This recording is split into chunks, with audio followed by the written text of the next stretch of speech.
Muito bem, a Jovem Pan continua sua série de entrevistas com os principais pré-candidatos à presidência da República. E nessa quarta, o Jornal da Manhã recebeu o representante do PSOL na disputa, o líder do MTST, Guilherme Boulos. A entrevista começou com o tema habitação. Ele negou que seu movimento tenha culpa na tragédia que ocorreu recentemente no Largo do Paissandu. Disse que o responsável é o poder público, que deveria dar melhores condições de vida aos cidadãos pobres. Foi então questionado sobre como o MTST, movimento liderado por ele, se sustenta. Vamos ver o que ele respondeu aí, Andrezão. Solta. Como é que o movimento do senhor, uma última questão agora, como é que o movimento do senhor se sustenta? Ele se sustenta através da colaboração das pessoas que concordam com ele. Eu aproveito até aqui para explicar e fazer a propaganda. Sim. Catarse ME colabore MTST. É assim que o MTST se sustenta, com a ação daquelas pessoas que concordam com o movimento. Se você quiser colaborar lá, fique à vontade. O senhor não cobra dos invasores nada, não? Não, jamais.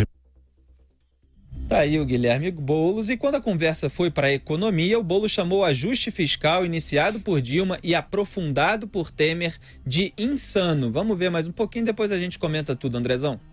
Essa política que começou já em 2015, né, no governo da Dilma, com Levi no Ministério da Fazenda, e que foi lamentavelmente aprofundada, né, após a usurpação do poder pelo Temer, esse ajuste fiscal, ele é insano, Denise, porque ele gera novos desajustes. E nenhum país do mundo saiu da crise sem investimento público. Veja, você ajusta as contas. O que você faz? Você corta investimento público. O corte de investimentos públicos gera menos emprego, porque o Estado está investindo menos em obras, em várias questões, menos contratações. Mais desemprego gera menos renda e, por sua vez, gera menos arrecadação no ano seguinte. Tá aí o Guilherme Boulos falando de economia e falando para você, né, Denise? Deu aquela resposta para você e agora você tem a oportunidade aqui de comentar a resposta dele, Denise. Olha, ele falou exatamente o contrário do que eu estava perguntando, porque eu perguntei sobre ajuste fiscal e ele disse que o erro de Dilma foi quando ela trouxe Joaquim Levy para o Ministério, e Joaquim Levy tinha a tarefa de reorganizar a economia. Ele propôs mudanças na Previdência, uma austeridade maior em relação às finanças, tentando reorganizar as finanças públicas, o imenso déficit fiscal e, quem sabe, escapar também das pedaladas, não é? Foi uma chance que ela teve, que todo mundo chamou, inclusive, na época, de a enganação que houve em relação à campanha, estelionato eleitoral, porque ela fez inversamente o que tinha prometido e fez e tentou fazer o que outros candidatos prometiam, que era ajuste das finanças, reestruturação da economia, reformas, inclusive, da Previdência. Ele lançou essa ideia, não é? Mas já não tinha mais espaço político para seguir adiante. Boulos criticou, ele defende aquela política primeira implementada por Dilma Rousseff, que é aquela participação do governo. Ele falou nos bancos públicos concedendo financiamento e a gente sabe no que deu, não é, Felipe? Você desorganiza totalmente as finanças públicas. Você tem momentos em que há condição e necessidade de um estímulo por parte do setor público numa situação de crise. Nós tivemos isso na economia global, quando veio a crise de 2008 e 2009, mas cada país agindo de acordo com as próprias possibilidades. As economias mais fragilizadas, elas ficaram numa situação muito mais difícil. Foi o caso de Grécia, por exemplo, elas tiveram uma consequência muito mais negativa. Os Estados Unidos até hoje convivem com juros muito baixos, exatamente por esse estímulo que foi dado. Agora, cada um dentro da própria capacidade, sem provocar uma desorganização ainda maior. Eu acho que é isso que provoca a desorganização, e não você querer implementar um programa responsável de ajuste das contas. É isso aí, Denise. E José Maria Trindade já está na linha com a gente diretamente de Brasília. Eu estou com saudade dele. Zé Maria Trindade, boa noite. Já pergunto para você, o que você achou dessa primeira resposta do Guilherme Boulos, de como o movimento se sustenta? Todos esses braços partidários do PT, que às vezes finge que faz alguma oposição, que tem uma divergência, são acusados de terem recebido muita mortadela nos governos petistas. Mas o Boulos saiu pela tangente ali e disse que o movimento é financiado por aqueles que acreditam nele. O que você achou, Zé? Salve, Felipe! Boa noite, Denise. Boa noite a todos. Zé. Bom estar de volta. Olha, Denise e Felipe, isso é uma manifestação democrática, mas eu não acredito, acho que ninguém acredita, ninguém pode crer na possibilidade da eleição do Boulos, né? Não existe. Nem que a vaca tussa, porque a Dilma falou que a vaca nem que a vaca tussa, que ela faria lá uma reforma, supressão de direitos dos trabalhadores, e depois fez. Nesse caso, nem que a vaca tussa, Boulos será eleito presidente do Brasil. Ele não tem a menor da menor chance, não tem chance. Então, tudo que ele fala, a gente tem que desconfiar, tem que prestar muita atenção no sentido de desdenhar. Tá certo, mas faz parte do jogo democrático. É bom que ele esteja lá, é bom que ele fale ali para um público muito pequeno. Vou te falar uma história, essa conversa de financiamento do MST pelo MST, isso é ridículo, isso é insustentável, porque veja bem a situação do MST. Como que o MST, que está precisando de ajuda, vai financiar alguém, vai financiar uma campanha política? É dinheiro externo, é dinheiro de fora. Quando era no governo PT, eu sabia de onde vinha. Agora eu não tenho certeza. Só se for guardado, né, Felipe? É isso aí, Zé Maria Trindade. E o Guilherme Boulos reconheceu a necessidade de se fazer uma reforma da Previdência, mas disse que faria diferente da que está aí, tirando direitos dos militares e do judiciário. Boulos sugeriu ainda uma reforma tributária que taxe os mais ricos como forma de financiar os programas sociais. Aliás, aproveito a presença da Denise para tratar desse assunto, porque tem voltado à pauta de vários candidatos essa ideia de taxar os mais ricos. Até o Álvaro Dias também tem essa ideia, que é compartilhada por vários petistas, como Lindbergh Farias. É uma das bandeiras dele, é uma maneira de você posar de defensor dos pobres, você defender a taxação dos mais ricos. Mas isso aconteceu em diversos outros países e muita gente rica passou a investir em outros países para poder levar vantagens em razão da vontade de querer driblar justamente essa taxação. Isso funciona? Até que ponto, Denise? Eu acho que ele até colocou um outro ponto em relação a uma possível reforma tributária, que eu acho que até seria adequado no caso do Brasil, de você tornar a tributação mais progressiva. A gente tem uma tributação muito pesada sobre produtos básicos, produtos essenciais para a população. A gente está tendo essa discussão toda agora em relação aos combustíveis. A gente vê que tem uma forma tributária. Quando você olha lá a conta de luz, você percebe isso. Agora, taxar grandes fortunas, você impor a alíquota muito pesada para os mais ricos, exclusivamente você leva eles a investir em outros países que oferecem vantagens. E nós sabemos que tem muitos países. Então, podem transferir investimentos.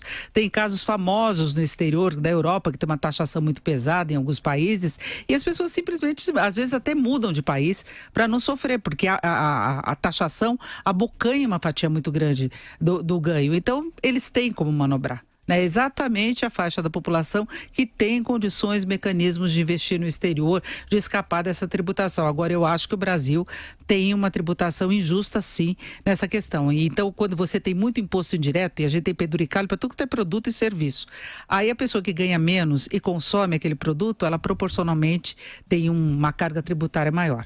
Então, é isso. Agora, taxar os mais ricos exclusivamente, isso pode dar grandes problemas no país. Aí, quando os ricos transferem seus negócios para outros países, também levam embora empregos, né, Denise? Exatamente. Se você for com muita fome também nas empresas, não é? A gente sabe que há uma guerra fiscal, entre aspas. A Argentina levou, em determinado momento, unidades de produção aqui do Brasil para lá.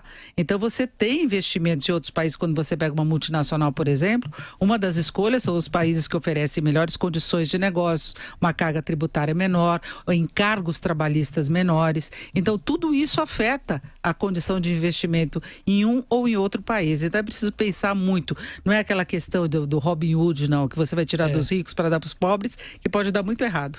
Essa farsa, né? O rico, quando investe no próprio país, ele gera empregos para os pobres e eles ficam criando essa oposição entre ricos e pobres e, na verdade, os pobres acabam prejudicados. O problema são os ricos criminosos. Exatamente. Os ricos aliados aos esquemas de corrupção que a gente viu serem desbaratados na Operação Lava Jato. O governo do PT se aliou a muitos empresários ricos em esquemas de corrupção e fica posando de defensor de pobre. Então, vamos separar as coisas. E na área internacional, Guilherme Boulos defendeu a Venezuela e disse que o país não vive uma ditadura. Isso, para mim, não é defender a Venezuela, porque para defender um país você precisa constatar a realidade. Mas vamos ver aí o que o Boulos disse, Andrezão, solta. O Brasil já sabe quantos que tiveram de ir para a Colômbia, 10 vezes mais do que vieram para o Brasil, quantos não fugiram para outros lugares, para a América Central. Uma crise humanitária. É uma crise humanitária, produto de uma ditadura. A Venezuela ou não é uma ditadura? Crise econômica? Não é uma ditadura. Então, Teve o seu governo eleito. Teve o seu governo eleito. Então não é ditadura. Cuba Cuba, só um minuto, agora deixa eu só perguntar. Cuba é ditadura ou não? Não, não é uma ditadura. Cuba não é ditadura, não Venezuela é ditadura. E o Brasil... Aliás, teve eleições recentemente em Cuba, que elegeu um novo presidente. Então Cuba é uma democracia, Venezuela é uma democracia e o Brasil, com todos os defeitos que nós temos,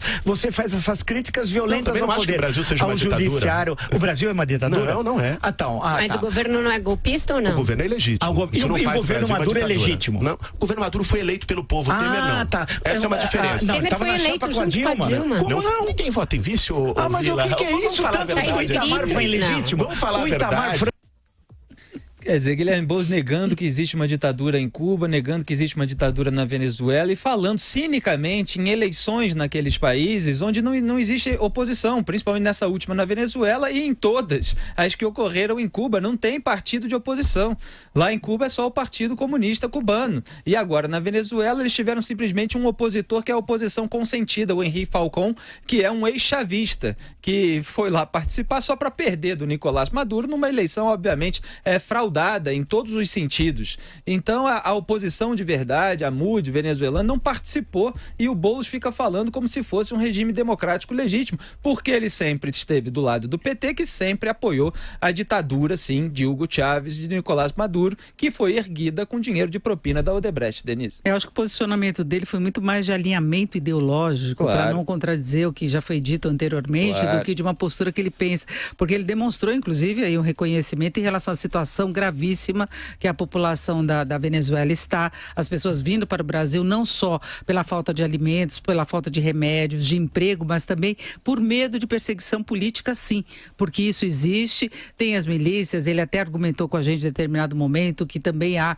milícias de oposição, mas não tem qualquer comparação com relação a isso. Não se trata de milícias, as milícias são ligadas ao governo, a oposição faz manifestações, sim, contra o governo.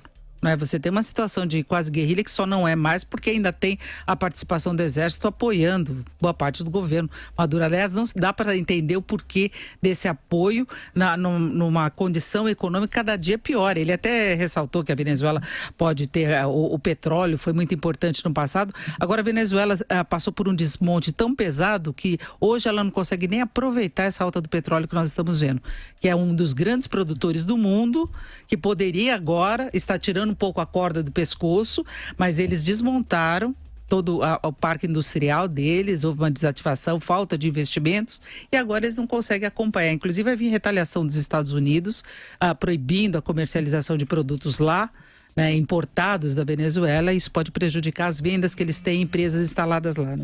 Zé Maria Trindade, o que você achou do Boulos chamar de democracia? O Lula dizia que era democracia até demais na Venezuela, e o Boulos está aí chamando a Venezuela de democracia, Cuba de democracia, e o atual governo de Michel Temer, que chegou ao poder depois do impeachment legal de Dilma Rousseff, de governo golpista. É uma inversão completa, hein, Zé?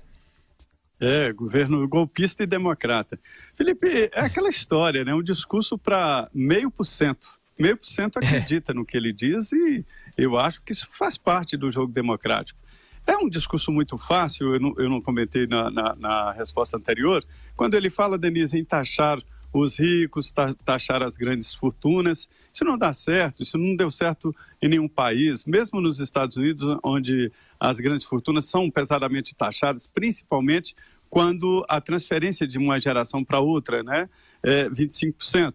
Ou seja, teoricamente, em 4 gerações, quem não produzir, herdando, acaba, né, com uma taxação de 25%. Então, isso é um discurso fácil. Essa história de taxação, ela tem um limite, e isso é científico. É a famosa curva de Laffer, que significa o seguinte, é uma curva onde se atinge um ponto na cobrança de impostos que aí vale a pena sonegar e não arrecada mais. Não só vale a pena, mas porque desestimula a economia, então você vai aumentando impostos até atingir esse ponto. E aí, a partir desse ponto, a arrecadação cai. Você pode aumentar impostos, mas a arrecadação cai porque a economia é desestimulada e também porque aí já é beneficiado quem sonega impostos. Sobre, Felipe, essa história de democracia, é evidente que Cuba não é uma democracia e que a Venezuela não é uma democracia. A eleição é apenas um dos pontos da democracia. Veja bem, é preciso ter eleições, mas é apenas um. A imprensa livre é outro. Veja bem, se tiver imprensa livre e se tiver eleição, Mesmo assim, pode acontecer de um regime com os dois não ser uma democracia. Então, Cuba não é democracia porque não tem imprensa livre e não tem vários outros pontos. A eleição ela é controlada. Da mesma forma, a Venezuela. E como você falou mesmo, Denise, eu ainda não sei porque a Venezuela ainda não está sob uma guerra civil, né? Os militares estão sendo apoiados por Maduro. Ali é uma divisão de poder, por isso que eles ainda apoiam. Mas definitivamente o Boulos não está classificando com exatidão o que é democracia e o que é ditadura, é uma ditadura. Para quem comanda invasões de propriedade também não dá para esperar uma conexão fiel aos fatos. E questionado sobre a corrupção nos governos do PT, no caso do Petrolão, Boulos citou casos do governo FHC, como a suposta compra de votos para aprovar a reeleição. Ao falar especificamente sobre o processo de Lula, o líder do MTST afirmou que o petista foi condenado sem provas. Vamos assistir a mais essa balela do Boulos. Solta aí, Andrezão. E aí você diz que o Lula foi condenado sem provas, mas é inacreditável, você está delirando, me desculpe dizer isso. Qual é a prova, Vila?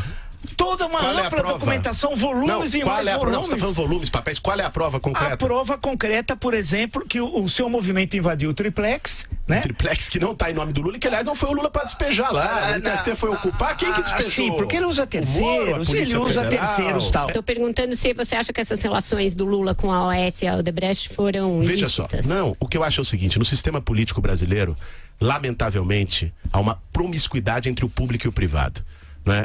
O grande poder econômico se apropriou do público, seja por corrupção, seja por privilégios. E é por isso que nós precisamos de uma reforma política profunda. E você acha que isso não financiou o projeto de poder do PT? Veja, isso, vocês falam projeto de poder do PT. Quem financiou a campanha do Fernando Henrique? Quem financiou a compra de votos para a reeleição em 98?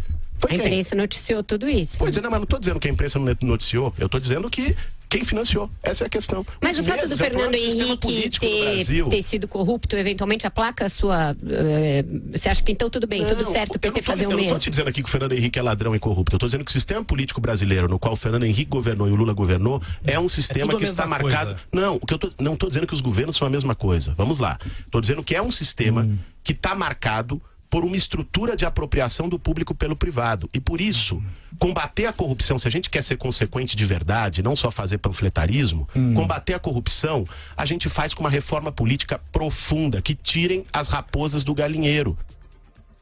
Tá aí Guilherme Boulos usando aquele velho método de colocar a culpa no sistema para não responsabilizar os aliados dele pelos crimes que cometeram. Não é isso, José Maria Trindade? Assim como ele colocou a culpa no poder público, que é esse ente meio abstrato, no caso do desabamento aqui do prédio. Então, quando envolve os aliados dele, ele foge. Ele fala assim, mas o outro governo também fez e tal, e ele não responde diretamente sobre os casos de corrupção petistas, os velhos aliados dele, né, Zé? É ridículo. A história é a seguinte, se o outro faz, eu posso fazer. Mas não pode. Tudo crime. Ninguém aqui nunca falou que um é criminoso e o outro não é. Se o sistema faz isso, o sistema todo é criminoso e deve ir para a cadeia em cela especial ou não. Essa história de você acabar dizendo que o todo é doente, que você que participa do todo não é doente, isso é uma história. Nós estamos numa fase agora de passar a limpo. E olha, Felipe, ele comprovou que há provas, porque quando ele diz que houve ali uma confusão entre o orçamento público e o privado, significa que alguém pegou o orçamento público, colocou no bolso e gastou como se fosse privado. Então, há prova, sim. Há uma prova de um relacionamento muito promíscuo com empresas e há dúvidas se as empresas que acabaram indo atrás dos corruptos ou se os corruptos foram atrás das empresas. Mas que existem as empresas que vivem sugando e roubando e que vão buscar corruptos na administração pública, isso é cabal. Agora, a situação do PT... é muito mais grave, porque o discurso do PT era de acabar com isso, o discurso do PT era de honestidade. Então, se uma pessoa tem um discurso assim e cai na mesma, para ele é muito mais grave. Como é mais grave a corrupção de um presidente da República que foi eleito exatamente para gerir o país e com voto popular, né? É muito grave, sim, e tem provas, sim. portanto, ele já passou por vários juízes. Felipe vem dando aí o resultado eu acho que de 9-0, né, Felipe, já? É isso aí, 9-0 contra o Lula até a terceira instância, né? Depois veio aquele julgamento do habeas corpus no STF e aí ficou 15-5, né? Porque foi 6-5 contra o Lula e ele acabou sendo preso. Então, Denise Campos de Toledo, o Guilherme Boulos visivelmente tenta eximir de culpas os aliados dele, os petistas, e aí ele coloca a culpa no FHC também sobre aquilo que aconteceu e depois ele acaba eximindo todo mundo, né? Coloca todo mundo no mesmo balaio e culpa o sistema. Mas espera aí, as pessoas cometem crime e a culpa é do sistema, então o que acontece? O sistema torna irresistível, inevitável cometer crime, e aí não tem uma imoralidade das pessoas que estão incorrendo nisso, cedendo a esse sistema, e ele é aliado dessas pessoas, quer dizer, um discurso que não para em pé. Exatamente, porque uma coisa não justifica a outra de modo algum. O fato de já ver um esquema pronto, de que a coisa começou antes, mas usufruíram em muito desse esquema, do tal esquema. Então é preciso fazer uma política diferente que quebre esse esquema, que não ceda a esse esquema, que instale alguma coisa diferente, né? Ele, em alguns momentos, tentou se desvincular um pouquinho do Partido dos Trabalhadores, disse que ele não fala e não trabalha para agradar um ou outro, não é, que ele tem o próprio eleitor dele, que é esse que ele quer satisfazer, quer atrair com a campanha dele, tentando se desvincular um pouco do PT, mas ele está mais do que ligado. Naquele dia da resistência do ex-presidente Lula, o Lula, inclusive, o tratou melhor, e também Manuela, citando Fernando Haddad, não estava do lado dele abraçado, né? Era Boulos quem estava lá. É isso aí. E eles têm essa mania de perguntar qual é a prova. Eles querem que a gente resuma a sentença condenatória de centenas de páginas. Não deixa muita prova, a não ser que seja mal feita. A Cunha deixou rastro, né? Cabral deixou rastro demais, né? Agora, outros, é muito difícil você vincular determinadas provas, porque a corrupção é exatamente isso, é você fazer as coisas por baixo do pano, é fazer escondido. Exatamente, e é por isso que é preciso ser minucioso na análise da prova, quer dizer, ler todo o processo, e é isso que os petistas não fazem. Eu até duvido que o Guilherme Boulos tenha lido todo esse processo, que tem lá e-mails, tem as confissões, tem os documentos, a compra da cozinha no mesmo lugar, tem um monte de provas, tem uma tonelada de provas no caso do triplex, mostrando que o Lula recebeu o triplex e uma reforma também no triplex em troca dos contratos públicos na Petrobras.